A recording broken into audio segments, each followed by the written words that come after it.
So a viewer named Tim reached out to me recently. He said, Rob, look, I've analyzed my retirement plan. I'm going to retire in 5 years. I'm in good shape.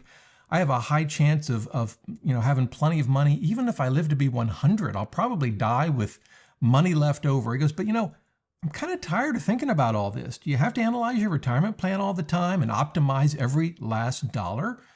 Well, Tim, great question. And no, you don't. In fact, I think, once you've got your plan set up, and this is true if it's before you're going to retire, or maybe you're already in retirement, frankly, about an hour a year, most of the time, is probably all you need. So in this video, I'm going to walk through at least some of the high-level things that I do every year and that I think folks should probably do. Again, they're very quick. They don't take a lot of time.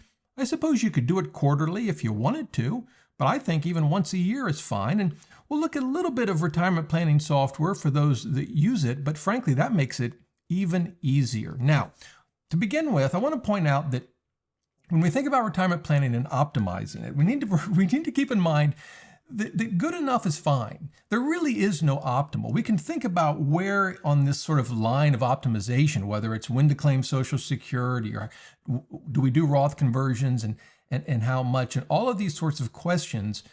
We can try to optimize it to death, but the reality is the outcome is largely based on assumptions that we're making. And as you might tell, my view is sometimes the second, third, sometimes even the fifth best option is perfectly fine. And let me give you a quick example of that. So this is Open Social Security. It's a free tool that helps you decide when to claim Social Security. And I'm just going to use the information, that sort of the standard information they already have programmed in here, and I'll make it a little bigger. And what this tool will do, based on all the assumptions, it'll tell you, here it is. In this case, this hypothetical person should claim Social Security, right around, 66 years and 3 months. But here's the thing that I want to show you. If we scroll down further, there's a great tool down here that says, well, that's what you should do according to the tool with all the assumptions. If you want that light green, which is the maximum present value based on this claiming strategy. But again, it's assuming all the assumptions are correct. But notice the darker green. There's a lot of options in terms of claiming. It goes out almost 2 years. And that gets you, according to the tool, 99% of the value. You could even go out a number of years in this blue range, and you'd still achieve 95% of what this tool concludes is the maximum present value of Social Security. And again, that's assuming that all of the assumptions we've made in this tool are correct. And we all know they're not. I mean, for one thing, you kind of have to assume when you're going to pass away, not in this tool, but in others, and how you're going to know that. But even in Open Social Security, you have to make assumptions about what's called the discount rate, and all of these things can change. But the point is, good enough in retirement planning is usually really, really good. We don't have to obsess over optimizing every little thing. So with that said, what exactly should we look at each year? And I've got a couple of things. This is how I walk through it in my own mind. The first one is, what do I need this year? What's my retirement paycheck gonna look like? So if you use a budgeting app like I do, we use Monarch Money, but there are a lot of good ones, and I'll link to my article that runs through a lot of the popular options. I've tested them all. But if you use a budgeting app, you know how much you spent. So it shouldn't be hard once a year to say, okay, here's what we spent last year. Give some thought to, do we think the spending is going to go up? Maybe by inflation? Do we have any other big ticket items we may be spending on this year? Or maybe last year you spent a lot of money on something and the next year you won't. But you need to have an idea of, what your spending's going to be for the year. And so I like to do that once a year. And then once you have that, you start to think about withdrawal order and even Roth conversions. And here, the idea is this. If you have multiple account types, maybe you have retirement savings in a taxable account, Roth, and or a traditional IRA, depending on where you pull that money from, and if you do any Roth conversions, it's going to dictate what your taxes are for the year. And so you want to think about how effectively, how much tax do you want to pay? And we'll look at a couple of different ways to think about this. Now, for some of you, you might say, yeah, Rob, I don't have to worry about that. I've got a Roth IRA and Social Security. That's great. Or maybe you say, I've got a traditional IRA and Social Security. I could do Roth conversions, but frankly, I don't even want to mess with it. Well, your plan is probably good enough. Again, It's going to vary from person to person, but I think we should at least give some thought to our plan for the year. We might have, by the way, you might use software and you might have planned it out for 30 years or longer. Great. But what are we actually going to do this year? How much are we going to take from the accounts that we have? And are we going to do Roth conversions? Again, in just a second, I'll talk about how to think through that. And then once you have that idea, you top off your spending bucket. Now, you may not do that all at once. I like to take dividends that we earn from our stock index mutual funds, which get paid out quarterly. You might also have fixed income, high yield savings accounts, some CDs. So all of these things are going to generate interest and dividends, and it's going to be taxable. So, you're going to want to start with that. And of course, if you're at the age of required minimum distributions, that's going to come out at some point in the year, depending on how you've set that up. And that's something you want to make sure you have set up as well if you're at that age, and most brokerages will do it for you.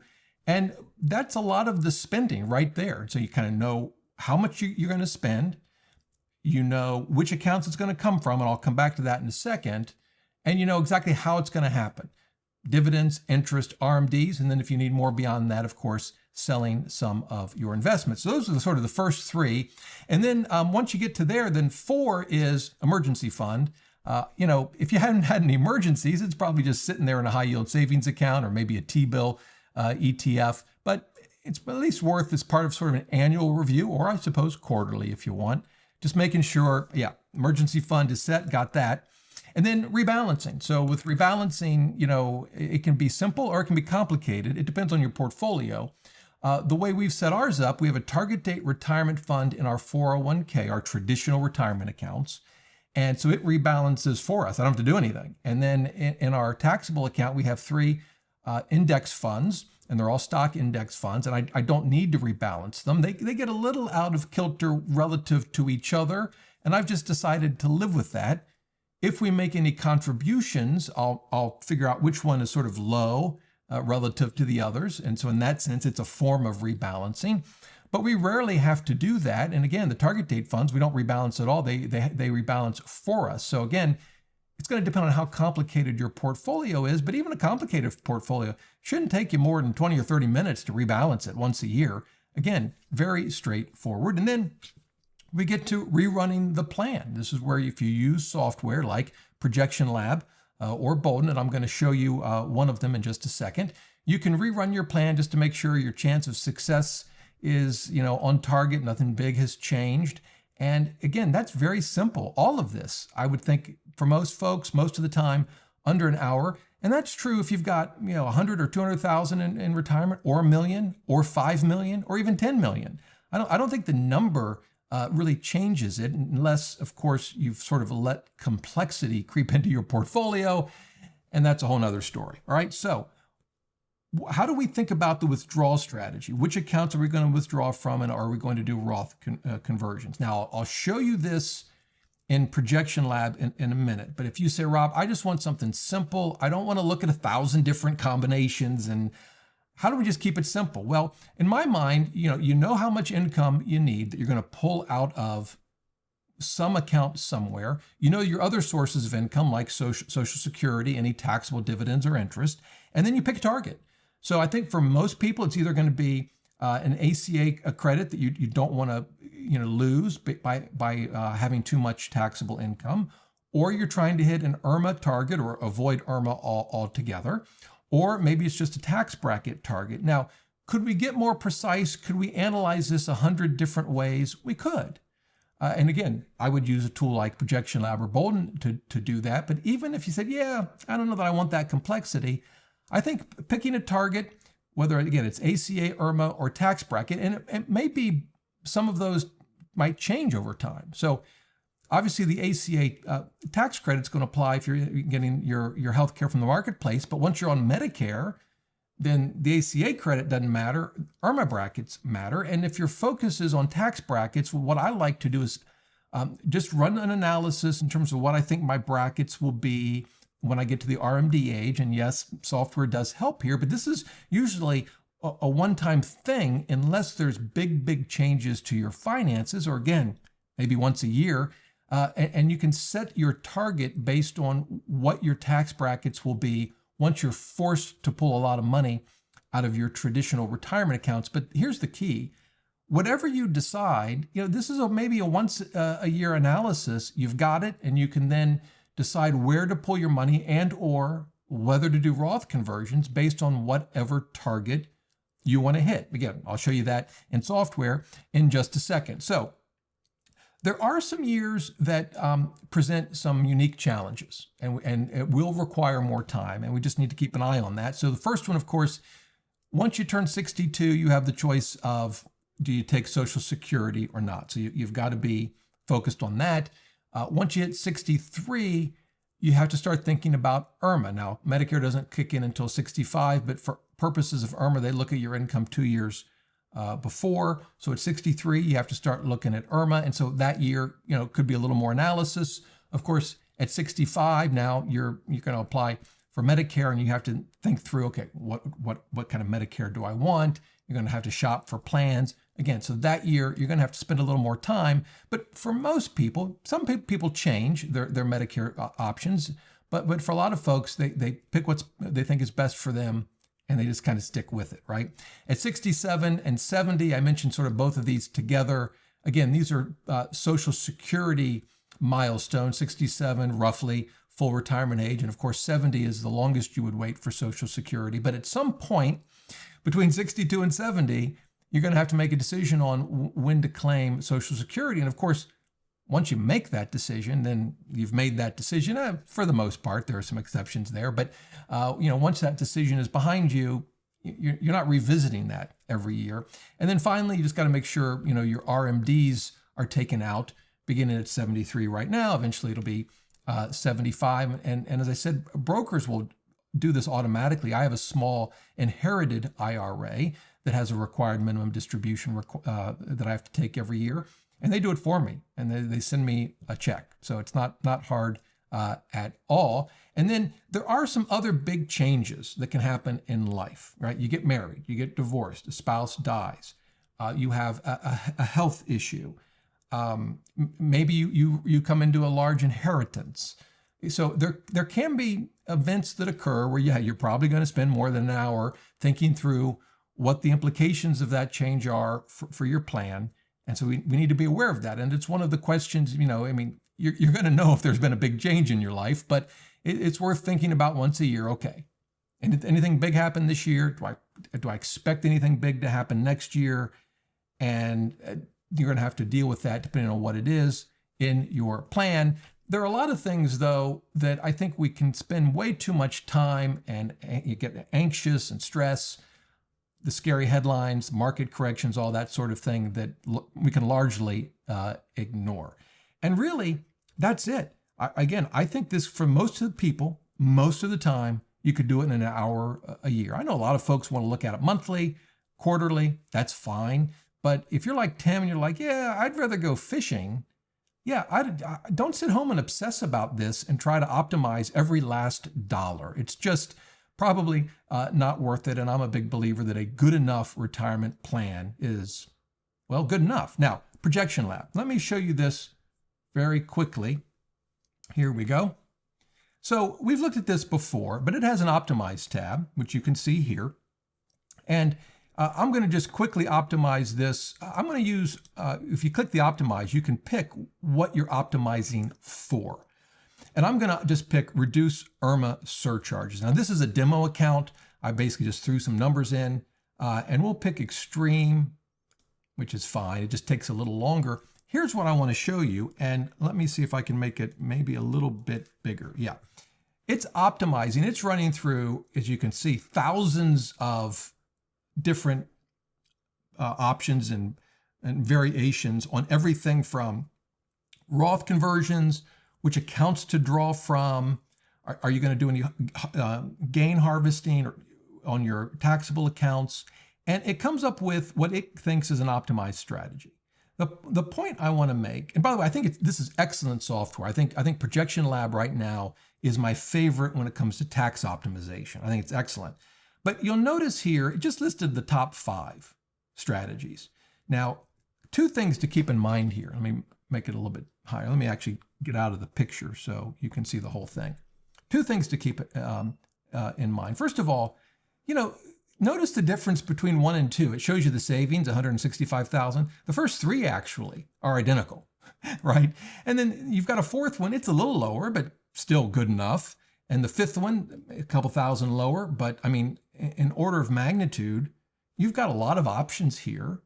And, this is where trying to find the optimal one, I think, it may not be worth all the effort and stress. But the second thing is, all of these use assumptions, right? Assumptions about what taxes are going to be like, assumptions about your IRS filing status, which we all know can change through divorce, death, or maybe you're single and you get married. This is using assumptions about inflation and assumptions about market returns. And the point isn't that this isn't valuable. I think we make the best assumptions we can and run an analysis like this. And maybe we stress test it by changing some of the assumptions and rerunning it. I think this can get us to what's a reasonable plan. And once you have that, if you use software like ProjectionLab or perhaps you use Bolden or some other software, or maybe you have a financial planner that does this for you, once you have what you think is a reasonable plan, you're more or less done. You just execute the plan. And sure, once a year, you could come in here and you'd just change a few things. You'd come into your current finances. Again, this is a demo account. You'd update all your balances. Very easy to do. Take you maybe a minute, maybe. I guess you have to look up your balances. Update all your balances. If you have any debt, you'd put any debt here. This doesn't show any real assets, properties, but if you have real estate, it's probably already in here. Maybe you sold something, maybe you bought it. And then we want to go to the plan. And inside the plan, again, we're just making sure nothing significant has changed. We've already taken care of our account balances, but has the income that we're receiving changed in any way? Of course, expenses, if it's just an inflation adjustment, software like ProjectionLab is going to already factor that in. But maybe, again, you've got some big ticket item coming up this year that you hadn't included in your plan.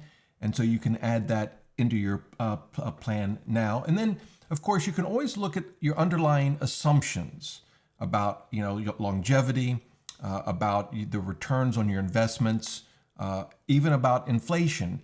Now, I wouldn't necessarily change your long-term assumptions on things like inflation and rates of return on investments unless something significant has happened, because we can always run what-if scenarios, right, as part of the plan.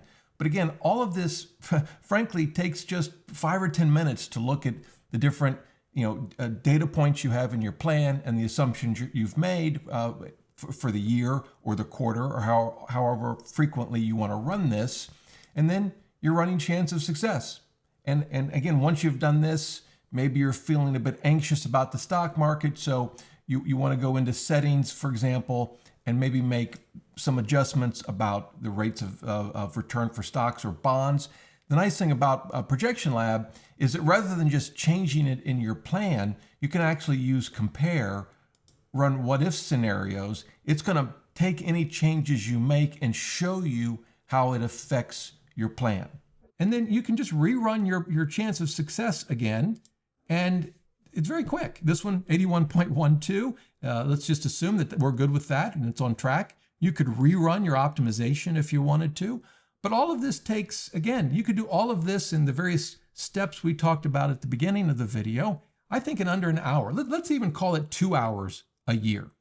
Very simple. You get a reasonable plan, and then you can go and enjoy life. So Tim, that's my take on it. Yeah, I love crunching the numbers, but let's be honest, there's something wrong with me. For the rest of you, go enjoy life. And until next time, remember, the best thing money can buy is financial freedom.